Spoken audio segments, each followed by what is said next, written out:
السلام علیکم جی، وہ میرا سوال یہ تھا، جیسے سردی میں وضو کرتے ہیں تو پیر دھونے سے پہلے ہم اپنے ہاتھ منہ پوچھ سکتے ہیں یا نہیں، کیونکہ سردی زیادہ لگتی ہے.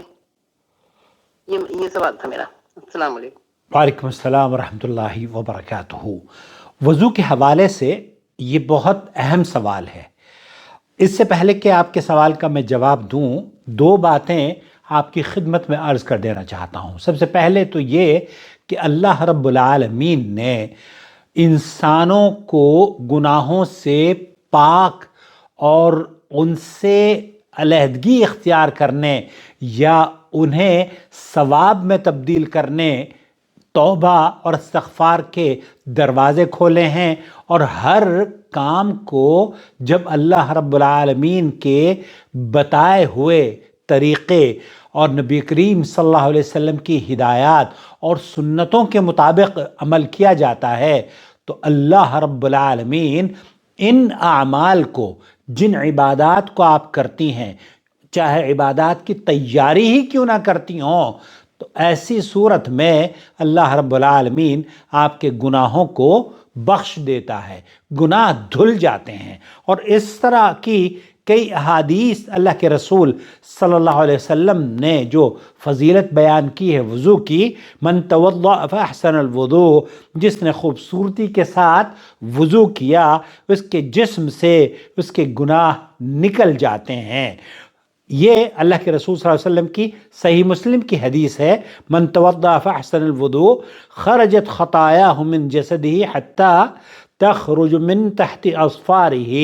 اللہ کے رسول صلی اللہ علیہ وسلم یہ فرماتے ہیں کہ جب کوئی بندہ اس کا خوبصورتی کے ساتھ جو مطلوب عمل ہے اس کو ادا کرتا ہے، یہاں تک کہ اللہ تعالیٰ اس کے گناہ بخشنے شروع کر دیتا ہے، گناہ اس کے دھل جاتے ہیں، یہاں تک کہ اس کے ناخنوں کے نیچے سے بھی خارج ہو جاتے ہیں.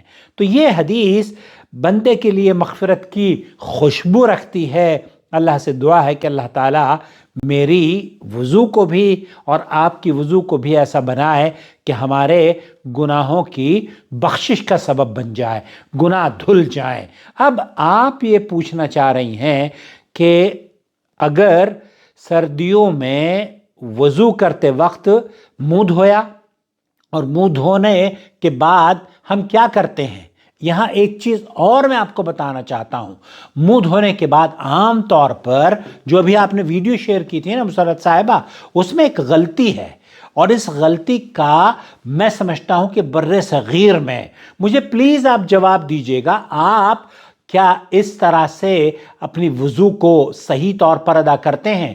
جب آپ منہ دھو لیتے ہیں، منہ دھونے کے بعد عام طور پر جو ویڈیو آپ نے بھیجی ہے نا، اس ویڈیو میں بھی وہ جلدی جلدی اپنے جسم کے اس حصے کو دھو رہا ہے، اس حصے کو دھو رہا ہے. حالانکہ یہ عمل غلط ہے.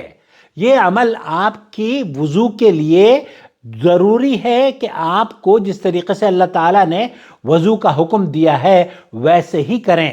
منہ دھونے کے بعد آپ کا یہاں سے ہاتھ دھونا صحیح عمل نہیں ہے، بلکہ صحیح عمل یہ ہے کہ آپ نے چہرہ دھو لیا، اس کے بعد ہاتھ دھوئیں. فاغسلوا وجوہکم وایدیکم، یہاں ایدی سے مراد یہاں سے لے کر یہاں تک ہے.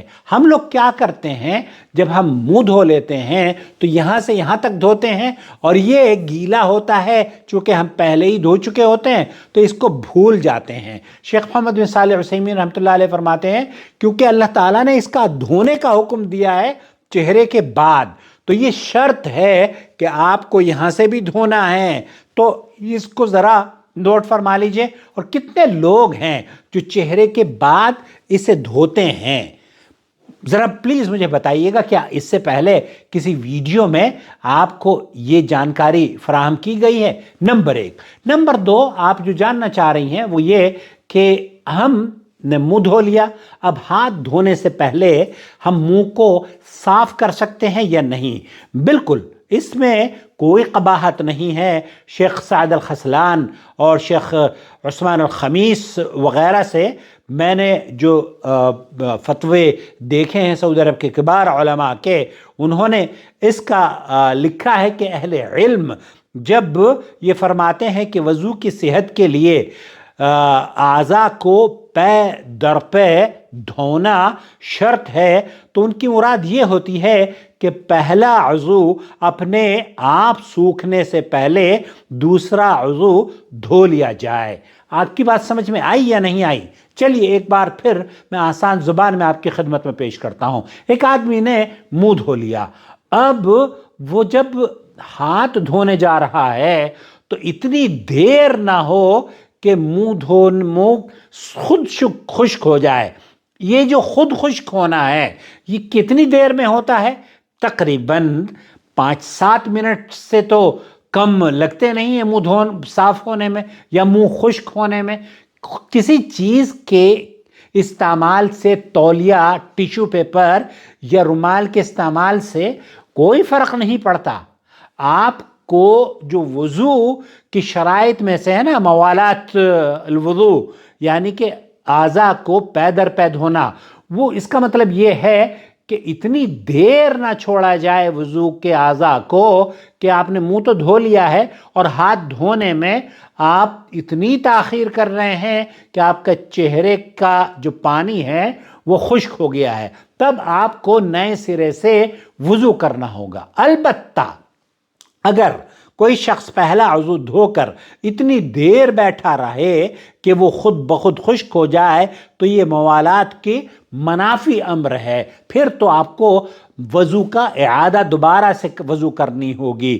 لیکن اگر کسی نے سرد موسم میں، جیسے کہ آج کل سردی کا موسم ہے، سرد موسم میں یا اپنی صحت اور راحت کے خیال سے وضو کو تولیے سے خشک کر لیا یا ٹیشو پیپر سے یا کسی اور وسیلے سے خشک کر لیا، پھر فوراً دوسرا عضو دھویا تو یہ موالات کو قطع نہیں کرتا ہے۔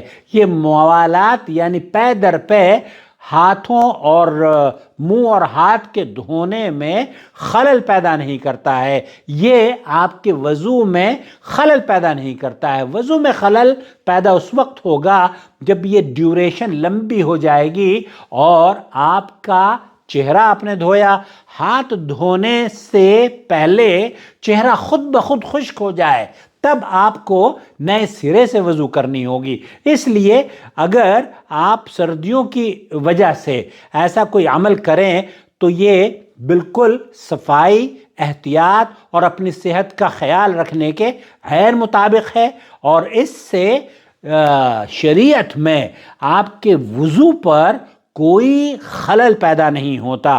اللہ کے رسول صلی اللہ علیہ وسلم نے جو احادیث فضیلت بیان کی ہے نا وضو کی، اس سے بھی انشاءاللہ تعالی آپ کو جو فضیلت ہے وہ بھی حاصل ہوگی۔ تو میرا جو خلاصہ کلام یہ ہے اس ویڈیو کے آخر میں، پہلی بات تو یہ کہ میں آپ نے خاصے دن پہلے سوال بھیجا تھا، مجھ سے مس ہو گیا۔ بہرحال جب آپ وضو کرتے وقت چہرہ دھونے کے بعد اپنے ہاتھ دھونے سے پہلے چہرے کو خشک کر لیں تولیے سے، یہ موالات یا پے در پے کے منافی نہیں ہے، یہ بالکل جائز عمل ہے، اور مجھے امید ہے کہ سردیوں میں اگر کسی کو ضرورت پڑے تو ایسا عمل کیا جا سکتا ہے کہ آپ اپنی صحت اور نزلہ، زکام یا بخار سے بچنے کے لیے اپنے لیے تولیہ رکھ لیں۔ بہت سارے بیمار ہیں ہمارے، وہ بیچارے اللہ ان کو شفا یابی عطا فرمائے، اللہ آپ کو بھی طاقت اور ہمت سے نوازے۔ تو اگر آپ وضو کرتے وقت ایک جسم کے حصے کو دھو لیا اور اسے خشک کر لیا اور فوراً ہی اس کے بعد آپ نے دوسرا حصہ اور پھر اس کے بعد پیر دھو لیے، تو ایسا بالکل جائز ہے، یہ موالات کے منافی نہیں ہے، یہ پے در پے اعضائے وضو کے دھونے کے منافی امور میں سے نہیں ہے۔ امید ہے وضاحت ہو گئی ہوگی، آپ کا وضو اور نماز باذن اللہ تعالی صحیح ہوگی۔